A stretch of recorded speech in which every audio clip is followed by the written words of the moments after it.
I did a terrible bad thing, and I had to confess my sins. Well, two things. Waboom! New tattoo. Hold on, let's see if I can get this. Okay, there we go. It's a really cool design that I saw for the Aquarius zodiac sign, and that's my sign. Here it is, and I'm absolutely in love with it. I mean, it's a little off-center, but that's okay. I absolutely love this tattoo. Yeah, so shout out to Coyote from Jaded Soul. But another thing that I did, as you guys know from the title and the thumbnail, I participated in the Barnes & Noble sale. I had self-control though. I only got 5 books today. So, no, I'm totally kidding. I didn't get more books. I only got 5. Which is actually really good for me, considering I could have just bought a bunch of stuff. I don't know when the sale is gonna end. Maybe by the time this goes up, it'll probably be done, but I just wanted to jump on and get the books. But there is one book I do want to showcase, and I did showcase it in my other one, in my last book haul, but I didn't really do it, justice, considering it was like a forgotten little clip. The Bromance Book Club.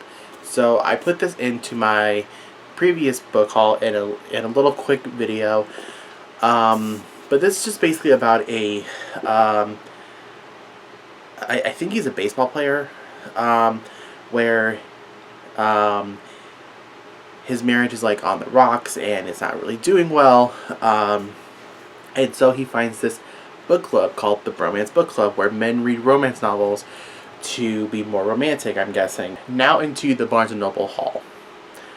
So, yeah. One is Game Changer by Neal Shusterman. As a tackle on his high school football team, Ash is used to taking some hard hits.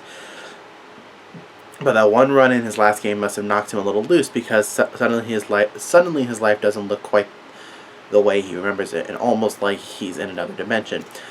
Though these changes start small, soon Ash ends up in totally new universes that are almost, but not really his own, living in perspectives he's never had to consider before. As Ash tries to figure out how to put his world back the way it was, he begins to question the world he thinks he knows and his own place in it. As you guys know, Neal Shusterman is like one of my favorite writers. The Skinjacker trilogy, if you have not read that one, it is so fun to read. That was actually my first introduction to Neal Shusterman. I really loved his Unwind series, but the Skinjacker trilogy holds a special place in my heart. And I'm currently reading Scythe, and I will talk about that, my September wrap up, or if I decide to do a separate review about that, I will. Yeah, so this book just sounds like alternate dimensions, multiverses, that kind of stuff. I somewhat like, but I don't have I don't have an urge to actually read that kind of stuff. But considering that this is Neal Shusterman, I'm bound to love it. The multiverses in the DC world and the Marvel world, or comics, it doesn't matter which franchise it's from. It's just really confusing, and I am excited to watch the Flash film. I'm just and it's nothing against the film. It's just the multiverse. Same with Marvel. I don't have the desire to watch Spider-Man No Way Home. I'm sorry. Just throw your tomatoes at me. Throw your Rotten Tomatoes at me. By the way, fuck Rotten Tomatoes. Okay, so then this one I actually had to, the first one of this little duology I had to get from Amazon, because it wasn't on sale at Barnes & Noble, but the second one was. And that is does this have a series name? I guess not. But it's Once in Future by Amy Rose Capetta and Corey McCarthy, and the sequel Sword in the Stars.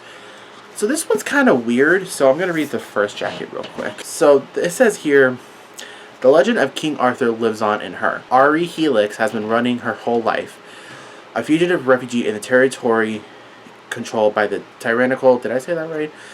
Mercer Corporation, she's always had to hide who she was, until now. When she crash lands on old Earth and pulls a magic sword from its ancient resting place, she is revealed to be the 42nd reincarnation of King Arthur. The wizard Merlin has been waiting for centuries for a king who can break the curse that's aged him backward into a teenager. He's trained dozens of Arthurs over the centuries, but never a girl. Ari wants something to do with Merlin's talk of quests and knights and dragons. She just wants to use her new power to find a way home. But the Mercer Corporation has been hiding a terrible world-destroying secret and will do nothing to stop her from uncovering the truth. Is this what they mean by genre crossing, genre bending, genre... I don't know what that term is, but... So this sounds like sci-fi meets fantasy. It sounds kind of confusing a little bit, but again, this also kind of sounds like another... It's not a multiverse, obviously. It just sounds like it. But I'm hoping, since it's just 2 books, I may just actually like it. And it's from James Patterson Presents. I know my grandmother would be thrilled to read the series because she's a King Arthur fanatic. She loves all that lore, myth, whatever you want to call it. And I like it too, but I'm not really a, what's the word? An expert in it, so don't ask me questions about, like, who were the Knights of the Round Table, what was Camelot, and who was Merlin, and what was his journey, yada yada yada. I'm just, like, referring to Sword in the Stone, the Disney movie. I really like this cover too. This cover is kind of nice. And then The Sword in the Stars is the sequel, and I believe also the conclusion. And this cover is also kind of nice. I love the armor. Okay, so then this one, people may have a very strong opinion about this book because of who it's associated with. That's Oprah's book club pick for 2021, and that is Nathan Harris's The Sweetness of Water. I believe this is his debut novel. Yeah. So it says here, in the waning days of the Civil War, brothers Prentice and Landry, freed by the Emancipation Proclamation, oh my god, seek refuge on the homestead of George Walker and his wife. The Walkers, racked by the loss of their only son to the war, hire the brothers to work their farm. Prentice and Landry, meanwhile, plan to save money for the journey north and a chance to reunite with their mother, who was sold away when they were boys. Parallel to their story runs a forbidden romance between 2 Confederate soldiers. The young men, recently returned from the war to the town of Old Ox, hold their trysts in the woods. But when their secret is discovered, the resulting chaos, including a murder, unleashes convulsive repercussions on the entire community. In the aftermath, so much turmoil, it is Isabel who emerges as an unlikely leader, offering a healing vision for the land and for the newly citizens of Old Ox. So I didn't know what this book was. I just saw this I saw this at Fred Meyer's when I was shopping. I'm like, ooh, I had to come back for that. And then, you know, it was on Barnes & Noble. It was really cheap. I'm like, let's just get it. This has been praised by authors I actually don't even recognize, but they are very descriptive with their praises. I actually really like Oprah's book club picks because they're interesting. The only book I haven't really had the urge to read was American Dirt. I know that people have very strong opinions about that. I may read it in the future just to see what the big hubbub is about. Last one. This one I'm so damn excited to read. That is Wings of Ebony by J.L. Look at this cover. Look, it's just so cool. Okay, she has like those Wonder Woman gauntlets. She has like gold makeup or face paint. Rue's family is her whole life. Her sister Tasha, moms in the play, aunties and cousins who live in East Row, the Houston neighborhood she calls home, are her world. But it is upended when the unthinkable happens. Moms is murdered and Rue is snatched away by a father who abandoned her at birth.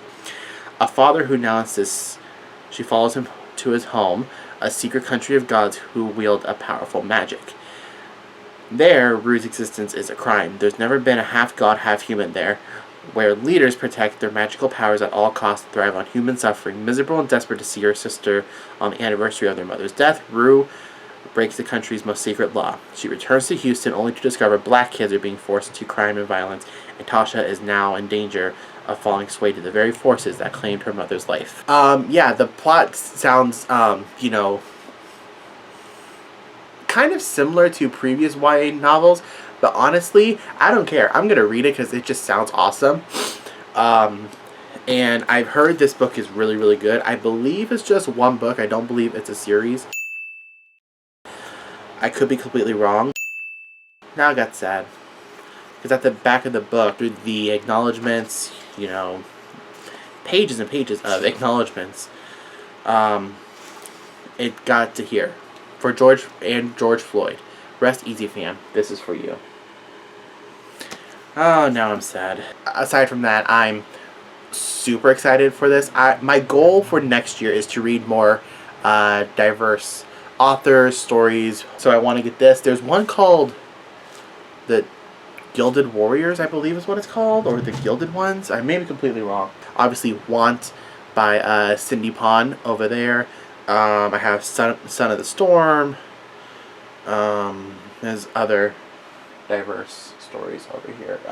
Ace of Spades. Quite a bit of books. So if you guys have participated in the Barnes & Noble book haul, let me know what books did you get, how many books did you get, how much did you spend. I actually didn't spend all that much. Kind of proud of myself and impressed. But yeah, so let me know if you guys have read any of these books. If you like this video, thumbs up. Like I said, comment your thoughts. And for more content, the subscribe button is right over here, right next to this notification bell. Go ahead and click that one. And I'll link 2 other videos right beside my head, so check those out. I try to make new videos every week, but I don't know if that'll hold up. But with that, I'll see everyone soon. Deuces.